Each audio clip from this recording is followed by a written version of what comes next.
10 सितंबर 2023 को पाकिस्तान इंडिया के दरमियान होने वाला मैच फिक्स था। अगर मैं ये बात कह रहा हूं तो किस बुनियाद पे कह रहा हूं?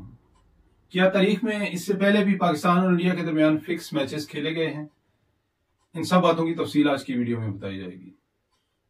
देखने सुनने और चाहने वालों को इम्तियाज गुलियानवी की तरफ से अस्सलाम वालेकुम। आप देख रहे हैं अपना पसंदीदा चैनल यूके स्टार टीवी। साहिबो, 10 सितंबर 2023 जब पाकिस्तान और इंडिया की टीमें आमने सामने आई, उस वक्त पाकिस्तान वनडे रैंकिंग में नंबर 1 टीम थी और अरसा दराज से उन्होंने कोई मैच नहीं आ रहा था। कुछ दिन पहले ही इंडिया की पूरी टीम को वो बोल्ड आउट कर चुके थे। इंडिया तीसरे नंबर की टीम थी और अगर आप इंडियन चैनल्स देखें, इंडियन मीडिया देखें, इंडियन अखबार देखें तो हर जगह पे पाकिस्तानी बॉलर्स का एक खौफ, एक हुआ, एक दहशत इंडिया में नजर आती थी। अगर आपको मेरी बात पे यकीन नहीं है तो आप मैच से पहले रोहित शर्मा जो इंडिया का कैप्टन है उसकी प्रेस कॉन्फ्रेंस सुन लें। उसने साफ कहा है कि हमारे पास इंडियन बैट्समैनों के पास पाकिस्तानी बॉलर्स का कोई जवाब नहीं है, ना हमारे पास शाहीन नसीम शाह और आरएस रऊफ जैसे बॉलर हैं। फिर क्या वजह हुई कि इतनी बुरी शिकस्त का पाकिस्तान को सामना करना पड़ा? सूत्रों के अनुसार मुझे ये पता चला है कि जे शाह ने पाकिस्तान की क्रिकेट बोर्ड से राब्ता करके उन्हें ये कहा है कि पाकिस्तान ये मैच हार जाए, इसके बदले में हम 5 वनडे मैचों की सीरीज पाकिस्तान के साथ खेलेंगे। शायद दुबई या शारजा वगैरह में ये सीरीज होगी। वैसे मुझे यकीन है कि वो जिस तरह अपने पुराने वादों से इंडिया हमेशा मुकर जाता है, इस वादे से भी मुकर जाएगा, लेकिन पाकिस्तानी इसके दामे फ्रेब में आ गए। रात को जब हाई ओहदेदारों की तरफ से पाकिस्तानी टीम को यह कहा गया कि आपने कल का मैच हारना है, तो पूरी टीम में सफे मातम बिछ गई। खिलाड़ी जिनके हौसले आसमानों को छू रहे थे और जिन्होंने दिन रात मेहनत करके अपना लोहा मनवाया था, यकीन करें एक दूसरे के गले लग के रोने लगे। कहने वाले तो ये भी कहते हैं जो अंदर मौजूद थे कि ऐसे लग रहा था जैसे एक बार फिर सकूते ढाका का मंजर हमारी आंखों के सामने आ गया है।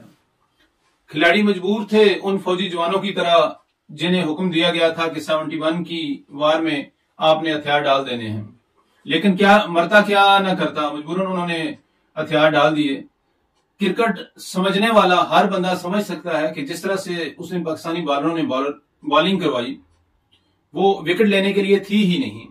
वो इस तरह से बालें उन्हें दे रहे थे, खासकर कोहली को, कि जिस तरह आ बैल मुझे मार, वो आसानी से चौके छक्के लगा रहे थे और इतना ज्यादा स्कोर बन गया कि जिसे चेज करना पाकिस्तान के लिए खासा मुश्किल था। लेकिन पाकिस्तान ने तो जीतने के लिए ये मैच खेला ही नहीं था, इस वजह से वो स्लोली टुक टुक करते रहे। एक और मिसाल मैं आपको दूं अपनी बात को वाजे करने के लिए कि देखें, 2 खिलाड़ी पाकिस्तानी टीम के बैटिंग करने के लिए ही नहीं आए। हिस्ट्री में कभी ऐसा हुआ है कि 2 खिलाड़ी बैटिंग के लिए ना आए? अक्सर ऐसा होता है कि कोई खिलाड़ी जख्मी हो जाता है लेकिन इसके बावजूद वो बैटिंग के लिए आता है। वेस्ट इंडीज के खिलाफ एक मैच में सलीम मलिक बैटिंग के लिए आया था, हालांकि उसकी बाजू टूटी हुई थी। वो राइट हैंड बैट्समैन था, बाएं हाथ में बल्ला पकड़ के खड़ा रहा था कि दूसरी तरफ वसीम अकरम खेलता रहे। तो पाकिस्तान बहादुरों की कौम है, दिलेरों की कौम है, लेकिन क्या किया जाए। कहते हैं कि अगर भेड़ों का सरबराह किसी शेर को बना दिया जाए तो वो उन सारी भेड़ों को शेर बना देता है।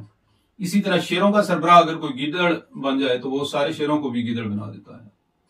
मेरा सियासी वाले से किसी पे कोई एतराज नहीं है, किसी पे कोई इल्जाम नहीं, लेकिन हमारे अरबाब इख्तियार बहुत बुरा कर रहे हैं, ना सिर्फ मुल्क के साथ बल्कि क्रिकेट टीम के साथ भी।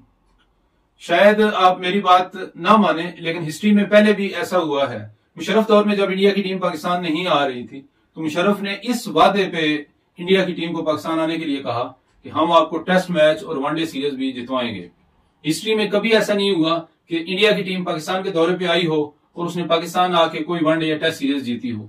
ये एक सीरीज थी जो फिक्स की गई थी। शोएब अख्तर ने अपने कई इंटरव्यूज में ये बात कही है, इंजमामुल हक ने भी एक जगह पे ये बात कही थी। उस वक्त इंजमामुल हक कप्तान था। शोएब अख्तर को जब बॉलिंग दी गई, जब उसने एक खिलाड़ी आउट किया तो इंजमामुल हक उसके पास चला गया, उसे कहने लगा कि आपने यॉर्कर बॉल्स नहीं करनी है, स्लो बॉल आपने जरा देनी है ताकि वो चौके और छक्के लगा सकें। शोएब अख्तर ने खुद अपने एक इंटरव्यू में कहा था कि जब इंजमामुल हक ने मुझे ये कहा कि आपने स्लो बॉलिंग करवानी है तो मुझे बहुत गुस्सा आ गया और मैंने वही बॉल उठा के इंजमामुल हक के मुंह पे दे मारी। इंजमामुल हक साइड पे हुआ और बॉल उसके बाजू पे लगी। अगर आप पुराना टेस्ट मैच जाके देखें जिसमें सहवाग ने ट्रिपल सेंचुरी मारी थी तो वहां पे आपको ये एक्शन भी नजर आएगा, लेकिन उस वक्त कमेंटेटर्स ने कवर कर लिया कि वो बॉल थ्रो करते हुए उसे जाके लगे। और उसके बाद शोएब अख्तर जो है उसने सिर्फ 2 बॉल्स करवाने के बाद जब उसने बॉल मारी कैप्टन को इंजमामुल हक को, तो इसके बाद खबर ये आई थी, कमेंटेटर्स ने बताया कि वो अनफिट हो गया है, वो बॉलिंग नहीं करवा सकेगा। शोएब अख्तर उसी वक्त ग्राउंड छोड़ के बाहर चला गया और बाकी उसने पूरे मैच में कोई बॉलिंग नहीं करवाई। दूसरे रजाक वगैरह बॉलिंग करवाते रहे और आराम से सहवाग साहब चौके और छक्के मार के ट्रिपल सेंचुरी बनाते रहे और वो वनडे सीरीज और टेस्ट सीरीज पाकिस्तान हार गया। और इस बार भी ऐसा ही हुआ है, खिलाड़ियों के दिल ऐसे तोड़े गए कि ये फिर कभी यकजा ना हो सके। जो हिम्मत इन्हें मिली हुई थी अपनी मेहनत और अपनी ताकत से, वो जब इन्हें कहा गया कि मैच हार जाएं तो फिर इनके दिल टूट गए। इसी वजह से ये श्रीलंका से भी मैच हार के टूर्नामेंट से बाहर हो गए। इसकी बेहतरीन मिसाल अगर आपने फिल्मों का शौकीन है तो इंडियन फिल्म है गुलाम, जिसमें आमिर खान बॉक्सर बना होता है और दिन रात मेहनत करके एक फाइटर से लड़ रहा होता है। तो उसका मालिक जो है, उसका भाई का मालिक जो होता है, जिसके पास आमिर खान का भाई काम कर रहा था, वो उसे कहता है कि तू हार जा। तो आमिर खान उसके सामने खड़ा हो जाता है, हाथ नहीं उठाता, वो मारे जाता है, मारे जाता है, मारे जाता है। तो भाई उसे कहता है कि यार मेरा दिल ना दुखा, तू नॉकआउट हो जा, इतनी ज्यादा मार ना खा। तो आमिर उसे जवाब देता है, कहता है कि भाई जितना मेरा दिल दुखा है इतना आपका नहीं दुखा। तो खिलाड़ियों ने भी शायद उसी फिल्म को कॉपी करते हुए ऐसी बुरी मार खाई है कि शायद कहने वालों के सर भी शर्म से झुक गए होंगे। और ये पहली बार नहीं हुआ कि जब इंडिया ने हमारे साथ कोई इस तरह की बात की हो, मुआहदा किया हो और फिर उसने वादा खिलाफी ना की हो। मेरे पास तो दर्जनों के हिसाब से मिसालें हैं।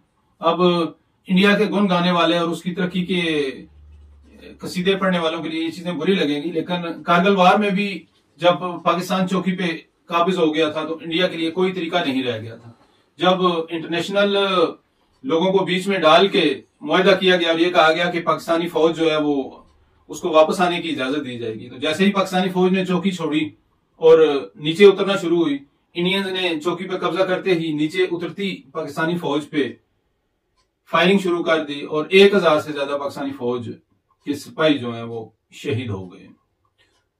हमारे यहाँ ये कहा जाता है कि अल्लाह ताला अगर दुश्मन भी दे तो वो ज़र्फ वाला दे, क्योंकि कमज़ार्फ लोगों के साथ दुश्मनी का भी मजा नहीं आता। हमारी बदबख्ती ये है कि हमें दुश्मन भी कमज़ार्फ मिला हुआ है और हमारे जो लीडर हैं, लीडर नहीं बल्कि वो गीदड़ हैं, जो बार बार हमारे हीरोज को बेच खाते हैं।